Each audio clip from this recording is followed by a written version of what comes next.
So what is Microsoft 365? Some of you may know bits of it, some of you may know all of it, and there's going to be a lot of people in the middle as well. So hopefully this video will help explain a little bit about that. My name is Matt and my business is CloudTop Technology. I'm an IT professional helping businesses with their IT and support and introducing to new applications and so forth. That's my remit.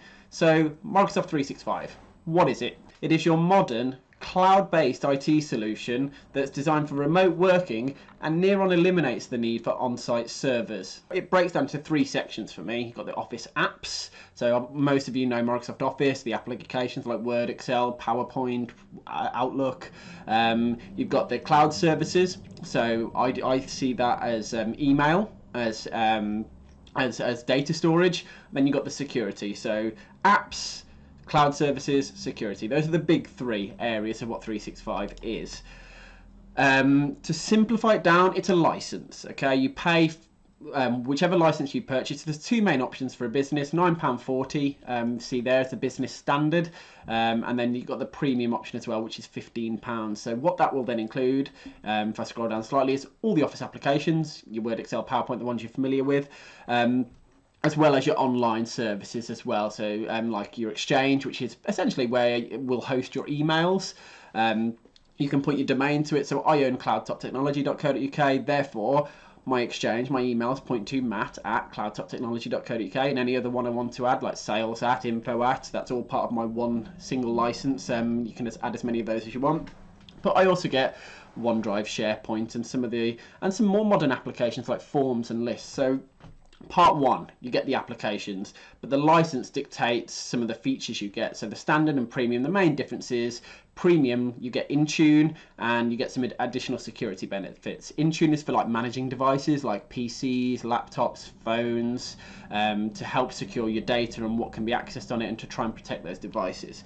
So part one covered. We've got applications, and all of you guys will be familiar with that. And to be honest, those applications, once you're in 365, you don't need to worry about what version you're on because you'll always have the latest version of any of those apps. So that's one huge benefit there anyway. But let's take it a step further. So if I minimize this down, now here I've got CloudTop Technology Limited there, and on my computer it just shows as folders where I can put my data. I can structure it into accounts, sales, projects, whatever my industry dictates or whatever I want that to be honest. But they are my company files.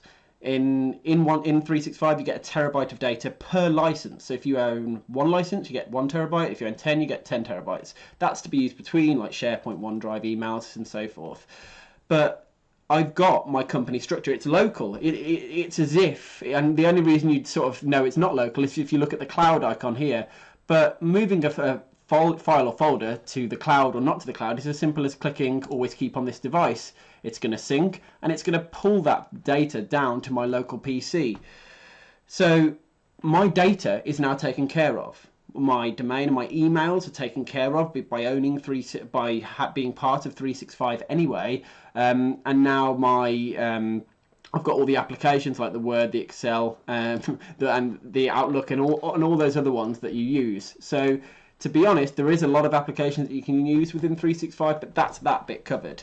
Security is a big topic, and you can go as granular and as secure as you like. The premise is when you created that secure environment within 365, what it allows then is remote working. It allows people to, and I'm going to switch back over to this. What it allows is remote workers to be able to just log into their 365 environment, and then they've got access to their emails, their applications, the Word, Excel, and so forth. They've got their files through SharePoint, through OneDrive, and essentially they've got their working environment there. But what that means is you no longer need a server. Essentially, you don't need like an Exchange server or an Active Directory server or any of these other servers that you may have heard of. For the most part, I mean, sometimes servers do have their place, and usually when it's got some older software on that isn't ready for the cloud yet. But that is a conversation you need to have with your IT partner. Where someone like me comes in, I can at the entry level I can supply people Microsoft 365 licenses. And you can get them at the same price that you'd get them through me as you would directly through Microsoft. But obviously the benefit of going through someone like me is I'm here to give advice and help and assist. You can take that further and have a full support package, or I can be an IT partner and help with any projects or plans that you have and you want for your business. But for the most part, the topic today was to talk about 365, and it's creating that sort of login from anywhere environment that the modern world dictates, really. Lockdowns are here, there, and everywhere, and homeschooling or not. There's so much you have to be dynamic and flexible in this sort of modern world in 2021. So 365 will allow that. It can be slightly complicated to set up and get it all configured right, but easy to use, and that's why I sort of advocate it, and why there are Microsoft are doing such a good job at the moment with 365. So what I would suggest is, if you're not using it already, it's probably going to benefit your business. I would talk to either your IT partner, or if you would like to engage me, it's a conversation, advice, suggestions. It's all free. I only ever cost when it's it's a project, or you want more of a robust support solution or something like that in place. But hope this video helps you guys. Thank you.